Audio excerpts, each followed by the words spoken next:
This is Glenn Robinson, President of the World Affairs Council of the Monterey Bay Area. I would like to welcome you to our newest edition of Quick Takes on International Affairs. Please enjoy this talk and do consider joining the World Affairs Council. Hello, I'm Professor Anne Marie Baylouny of the Naval Postgraduate School. Today, I'm going to talk to you about Lebanon. Lebanon is going through one of the worst crises of any country in the modern era.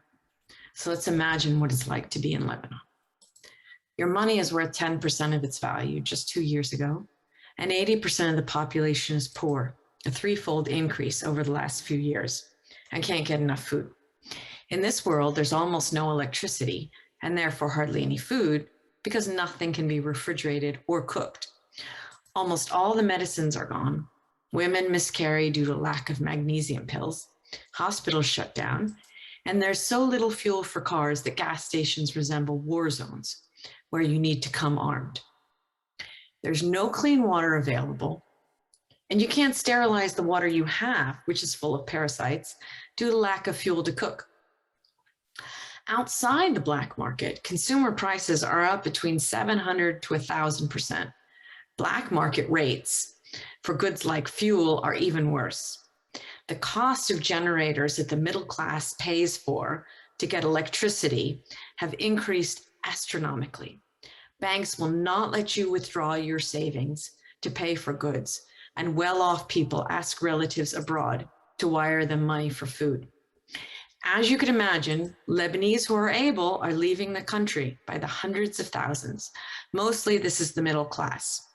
The poor go by foot or boat along dangerous, unauthorized routes through Europe. The Syrian refugees in Lebanon have nowhere to go. Approximately 1.5 million of them are almost all destitute. This was not the result of a war or invasion. No natural disaster caused this, as is usually the case with economic collapses like this. No, this is Lebanese and of Lebanon's own making. People remember Lebanon as the Switzerland of the Middle East. Lebanon in the 1960s and 70s was a posh, swanky resort for internationals and richer Lebanese.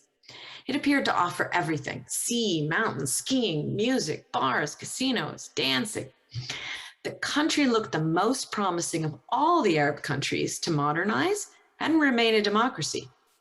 In reality, the impression of foreigners was a facade, masking an extremely unequal distribution of wealth that made Beirut attractive, but neglected entirely the rural areas and the north and south.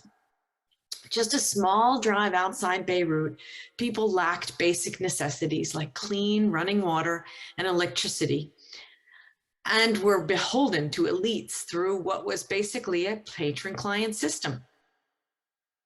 Now the country is a wreck. How did it happen?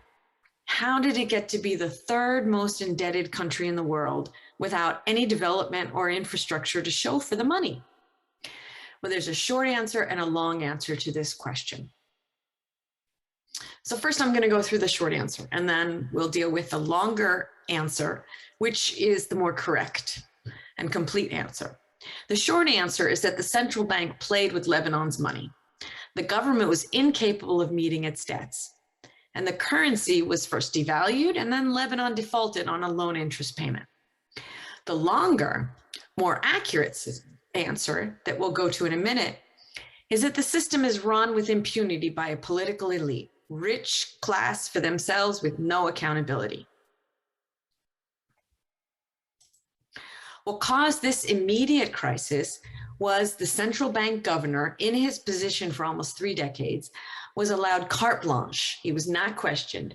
And what he did was to squirrel away money for himself and his family, operate outside his jurisdiction, and more importantly, for the country's financial stability, he played an elaborate game of moving money around to give the appearance of fiscal stability. This is a Ponzi scheme. He sought to secure a stable exchange rate, pegging the Lebanese lira to the dollar, but allowing money to flow in and out of the country. So the country relies upon imports since the manufacturing sector was dead after the war and the government would not prop it up. Lebanese imported more, almost everything, so state debt increased. The central bank financed this debt, which normally would cause the reserves of the bank to decrease and the currency to be devalued. But they wanted to keep the currency stable. So the central bank governor offered high interest rates to entice local and regional banks to invest. With this inflow of cash, he could prop up the reserves to back the currency. He needed to keep that circulation of money going, paying the interest rates with new money that was attracted, hence the Ponzi scheme. For years, the IMF has been offering to help Lebanon, provided it put certain measures in place. And one key one was transparency. The central bank refused. So Lebanon has not received financial help. This is still the situation today. No one can see where the money goes. So a new government might fix the crisis, right? Think again. Because the long answer is that the system itself generates these types of crises and allows immunity for the political elite who steal millions, if not billions, from the government. It's not just that we need to change individuals, although we certainly do need to do that. It's the entire political elite. The protesters insist all means all. All of them must go. It's the same faces and their relatives that make up the government. They resign and return as caretakers because they themselves cannot agree on anybody else. They still hold a decision-making power due to the structure of the Lebanese system. Essentially, the elites unite in turning power sharing into profit sharing, a system where together the political elites of diverse and warring groups steal together from the government and funnel billions to their own businesses. A crucial part of how they're able to do this is the basis of the Lebanese political system in religious groups, a consociational or confessional system. This is not new. This has existed from the start of the Lebanese system. Power was entrenched among a small elite. It got worse after the Civil War. The elite expanded a little bit. But all have to agree in order for anything to get done. Imagine, everyone has to agree for something to happen. Clearly, nothing gets done. Everyone takes a portion, skims off. They send money to their own companies, their friends' companies, accept large bribes. International funders try to avoid national government at all costs, since their money will be reduced by 90% by the time it gets to those in need. Each level takes a share.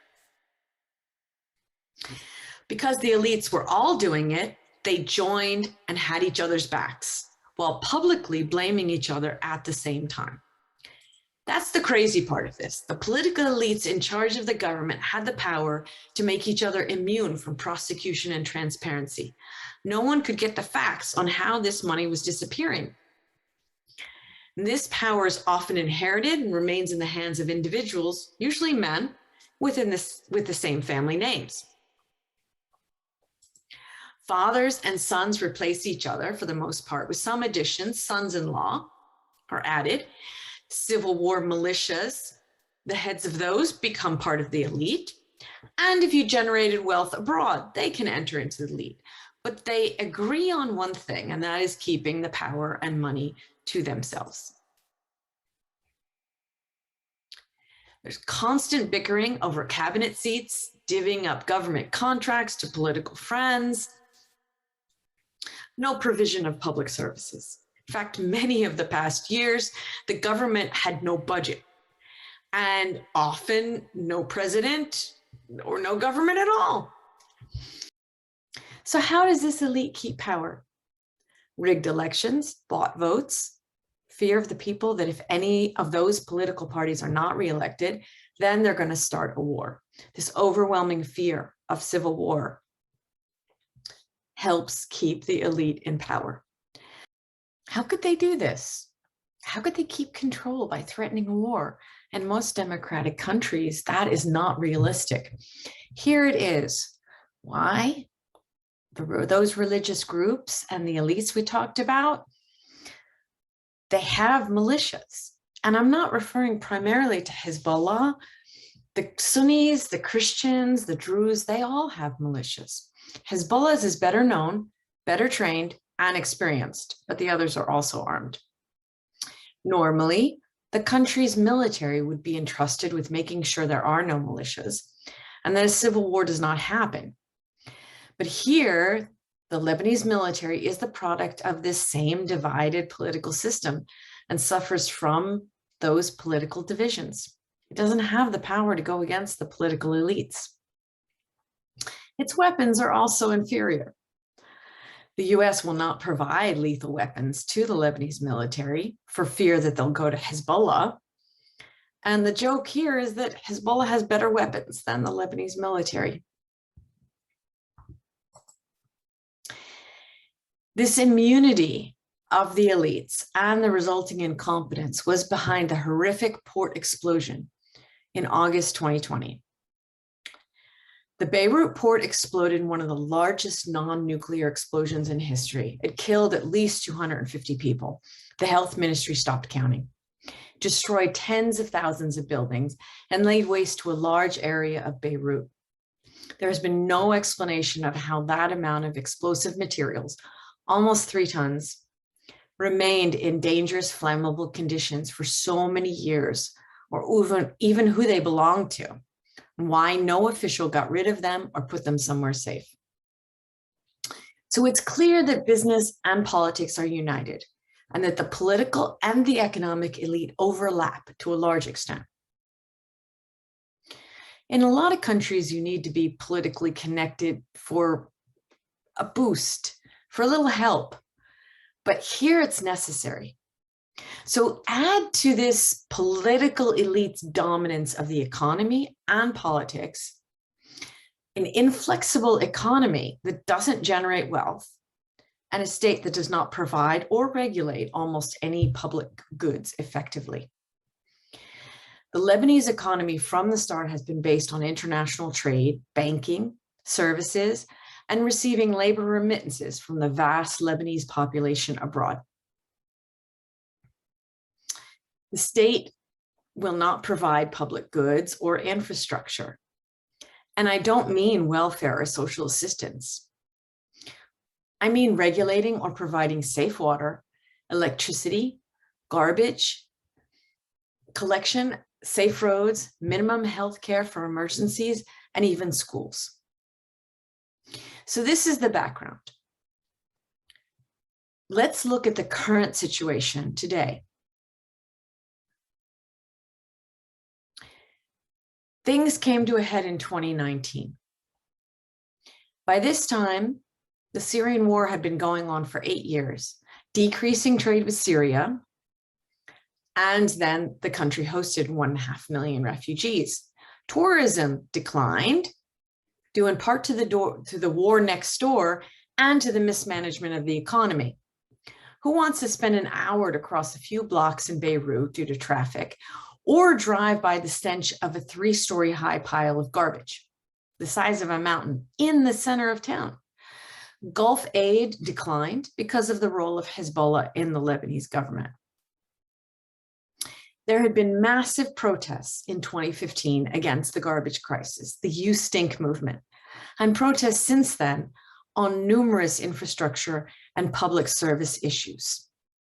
Roads that cannot accommodate rain, lack of electricity and water, lack of health care. Some people compared the UN's provision of services like healthcare to the refugees to their own dismal lack of healthcare. Lebanon's credit rating was downgraded, and the government desperately needed to pay off their debt. So what did they do? Well, clearly they're not going to raise taxes on themselves. They raised taxes on the average Lebanese. They imposed taxes on the popular app WhatsApp. And this was clearly one of the last straws. This was a few free communication method that many relied on to avoid the high-priced, politically connected mobile phone carriers. And it was just one more tax that would fund no services, no better conditions, and just keep the elite going. Massive protests resulted. This is October of 2019. Lebanese call it the October Revolution. It showed that more and more Lebanese rejected the propaganda that their religious groups were feeding them, that it was the other group's fault. And more agreed that it was the sectarian system that had to go. Teachers, retired military, police, people from all over the country. The government resigned and came back as a caretaker government. Eventually, the protests petered out because the parties could just wait them out, and partly because COVID set in the next year. Demonstrations became dangerous. Then the port exploded in August 2020. More devaluations of the currency, and finally in 2021, Lebanon defaulted on an interest payment for its debt. That's the situation we have today. The country is still angry over the port explosion, and demonstrations demand an answer to what happened and who is responsible. So far, it's clear that numerous officials were warned about the material and did nothing. It seems reading a 3-page report was beyond some officials, or they admitted forgetting about the almost 3,000 tons of ammonium nitrate. Numerous high-level people were warned about it. At the very least, it shows gross incompetence on the part of most of the country's governing elites. There has been an investigation into the explosion, but that investigation suffers from the same political system that generated the dysfunction of the government. The first judge in charge was removed when he tried to question the caretaker prime minister, a sometime darling of the Western media, who had been told months earlier of the ammonium nitrate and its danger, along with other officials. Numerous members of parliament agreed together that the judge was obviously biased and should be removed. The position of the officials, even before the judge was removed, was that they have immunity and cannot be questioned. All political sides reiterate the same point. The next and current judge is attempting to question people affiliated with Hezbollah. Fearing the blame put on them, Hezbollah has tried to get this judge removed and protested against the judge. Street battles resulted in October 2021. So one protest by Hezbollah against the blast's investigating judge. From the information we have now, it appears that another militia, a Christian one, fired on the protest. Hezbollah then responded with arms, and there was a battle. 6 died. So what's the immediate solution? Lebanese leaders are looking to the IMF to bail them out financially. That would dictate transparency, which the elite have been rejecting, and also austerity measures. The Lebanese people have already been living in austerity without food for many of them, and the IMF would demand that the government balance its budget.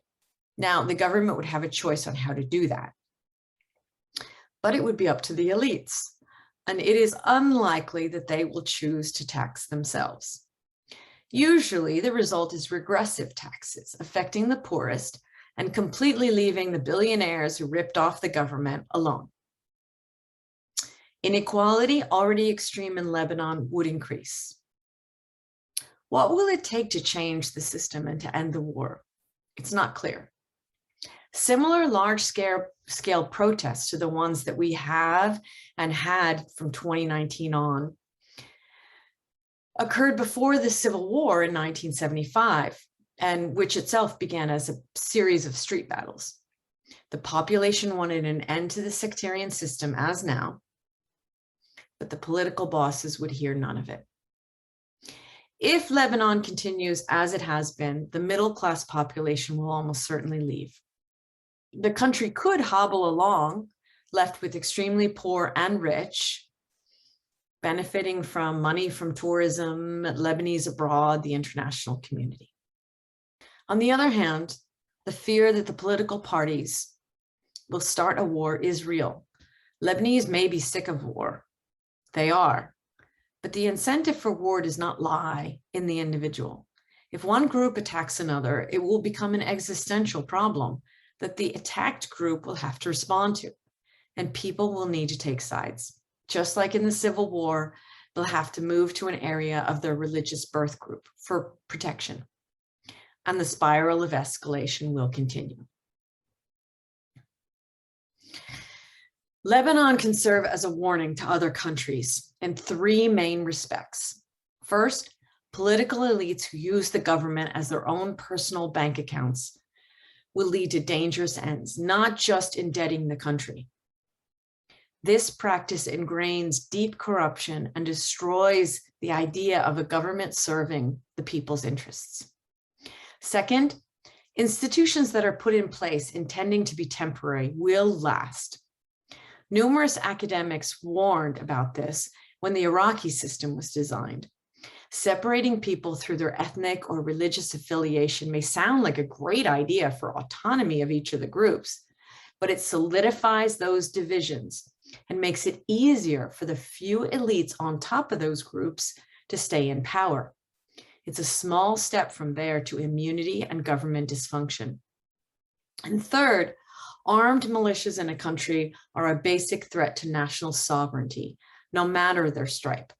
Just because the West loves the Christians does not make their militia any less dangerous than Hezbollah's in terms of the future of the state. The recent street battles show this. The country's military must be above political or religious interests. We want our militaries to serve a higher idea of the state and public interest, and they should. And they need to.